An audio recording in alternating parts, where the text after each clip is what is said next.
أعوذ بالله من الشيطان الرجيم. بسم الله الرحمن الرحيم. يا أيها الذين آمنوا أطيعوا الله ورسوله ولا تولوا عنه وأنتم تسمعون.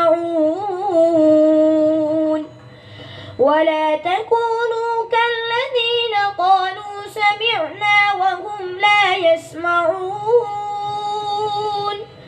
إن شر الدواب عند الله الصم البكم الذين لا يعقلون.